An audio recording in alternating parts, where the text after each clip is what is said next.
बिस्मिल्लाहिर्रहमानिर्रहीम अस्सलामु अलैकुम रहमतुल्लाह। एक तो हो रहे मुज़ाकरात पीटीआई की कमेटी जो बनी हुई है और नून लीग की कमेटी बनी हुई है, यानी कि गवर्नमेंट की कमेटी बनी हुई है। एक तो हो रहे हैं उस लेवल पे मुज़ाकरात, बातचीत, डायलॉग, डिस्कशन हो रही है दोनों के दरमियान।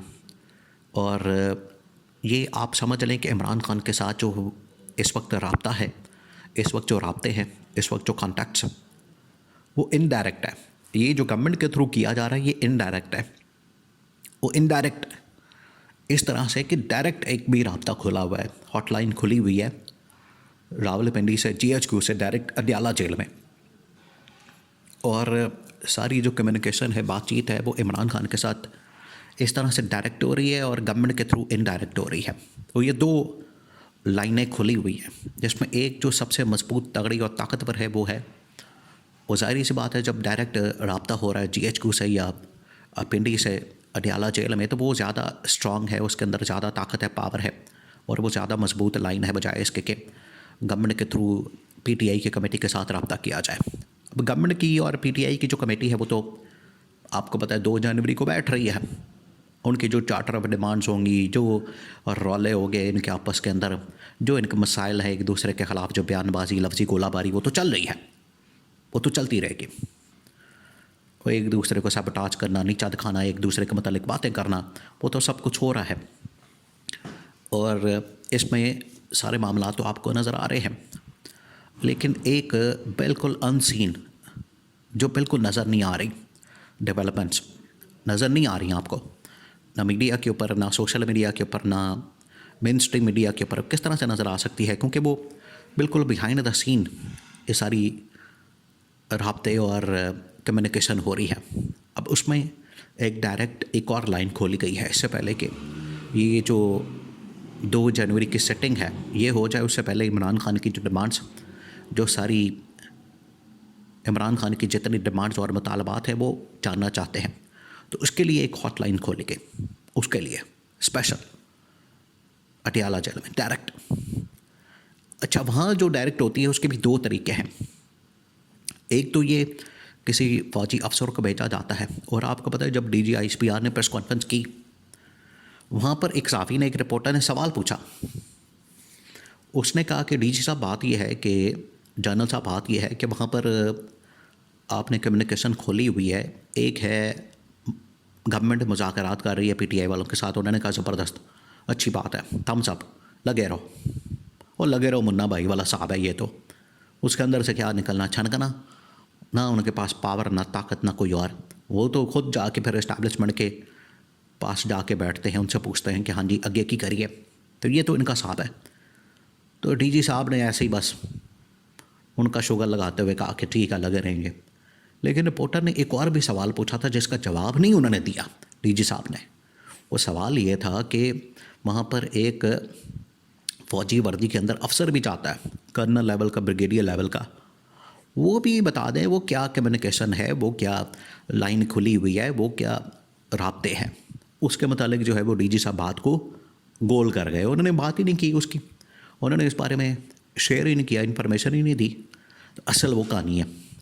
देखिए, अगर ना हो रहा होता ये बात, आप इसको देखें, अगर ना हो रहा होता ये राब्ता जो कि वहाँ पर रिपोर्टर ने DG साहब से सवाल किया, अगर राब्ते ना होते, बंदा वहाँ ना जा रहा होता, वहाँ पर ब्रिगेडियर कर्नल लेवल का आदमी ना जाता, तो वो उसकी तरतीब कर देते, उसको डिनाई करते हैं। DG साहब कहते, ओए बंदे का पुत्र बन, ये फ़ौज के ऊपर जो है तू इल्ज़ाम लगा रहा है, फ़ौज के बारे में इस तरह की बात कर रहा है कि फ़ौज जहाँ पर एक तरफ 9 मई के ऊपर पीटीआई या इमरान खान को जिम्मेदार करार देती है, 9 मई के ऊपर, 26 नवंबर के ऊपर, उसके बाद ये दहशतगर्दी का जिम्मेदार करार देती है पीटीआई वालों को, तो तुम फ़ौज के बारे में ये बात कर रहे हो कि हमने उनके साथ कोई राब्ता खोला हुआ।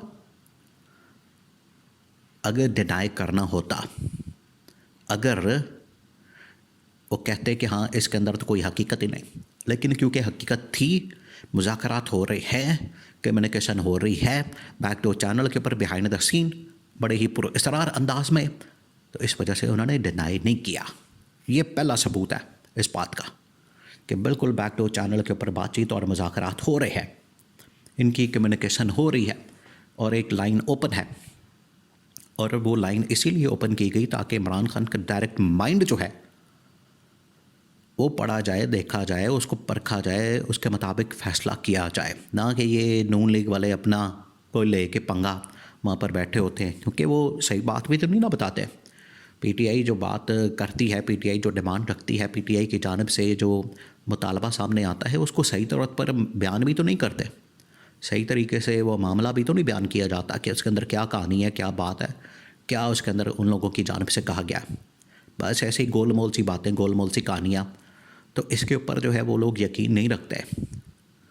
अब ये सूरत हाल सामने आई है कि जो कम्युनिकेशन है इनकी आपस में direct from GHQ to Atiyala वो खुली हुई है, और वो इस मकसद के लिए खुली है कि अगर 2 जनवरी की मीटिंग भी हो जाती है, उससे पहले भी पता चल जाए, मीटिंग हो जाती है बाद में भी, और बातचीत तो उनके दरमियान ही होनी है। और इमरान खान की ज़रूरत महसूस हो रही है इस वक्त। नून लीग और पीपल्स पार्टी अब इतने काबिल भरोसा नहीं रहे। पीपल्स पार्टी के ज़रिए से नून लीग के ऊपर हमला करवा के, अटैक करवा के, या उनके ऊपर तनकीद करवा के, तो उससे क्या निकल जाएगा, क्या हासिल होगा? हासिल वसूल कुछ नहीं होना। नून लीग जो है वो इस्टेब्लिशमेंट से नाराज़ हो जाएगी, वो बाहर निकल जाएगी, गवर्नमेंट फारिग हो जाएगी, सारा निज़ाम बैठ जाएगा। तो तीसरी जो ऑप्शन है इनकी दोनों की ब्लैकमेलिंग से निकलने के लिए, ये उनको पता है, उनकी ब्लैकमेलिंग से निकलने के लिए इमरान खान की ऑप्शन रखना बड़ा ज़रूरी है। ऐसे नहीं आज से कोई 25-30 साल पहले, 35 साल पहले, 40 साल पहले, 1990 की बात है, 50 साल पहले कहा जाता था कि ये दोनों जो है वो तो मुल्क का कबाड़ा कर रहे हैं। नून लीग वाले, पीपल्स पार्टी वाले, शरीफ ख़ानदान, जरदारी ख़ानदान, उस वक्त जो है भुट्टो ख़ानदान, वो तो मुल्क का कबाड़ा कर रहे हैं, मुल्क को लूट रहे हैं, मुल्क का बेड़ा गर्क कर रहे हैं। तो इस सूरत में हमने एक तीसरी ऑप्शन निकालनी जो कि आज भी ज़रूरत है, और इस्टेब्लिशमेंट को पता है, वरना जनरल आसिम ने अगर बिठाना होता नून लीग को तो वो तो नवाज शरीफ को ला के बिठाते। ये तो बीच में से शहबाज शरीफ निकला, वो तो दूल्हा तो वो था नवाज शरीफ, ये तो सरबाला था शहबाज शरीफ, लेकिन इसको ला के बिठा दिया दूल्हे की सीट के ऊपर। तो ये इस वक्त जो कम्युनिकेशन है इमरान खान की रिहाई के मतलब इंटरनेशनल प्रेशर के बाद मोहम्मद बिन सलमान के साथ जिस तरीके से जैरेड कुशनर ने बात की कि पाकिस्तान के मतलब हमें बताएं कि क्या करें, इसका कोई हल हमें बताएं, वो मोहम्मद बिन सलमान ने कहा कि ये ख़ुद आके मेरे पास रोना पिटना करते हैं, मैं क्या करूं इनका, उस बंदे को पकड़ के तो जेल में डाला हुआ है। तो ये सारी कम्युनिकेशन इस्टेब्लिशमेंट के पास पहुंची है, जिसके बाद ये राब्ता खोला गया कि इससे पहले डोनाल्ड ट्रंप या फिर मोहम्मद बिन सलमान हमें आके डंडा दें इमरान खान के मतलब, हमें ख़ुद सारी डिमांड्स को देख के जांच पड़ताल करके इमरान खान की रिहाई का खुद बंदोबस्त करना चाहिए।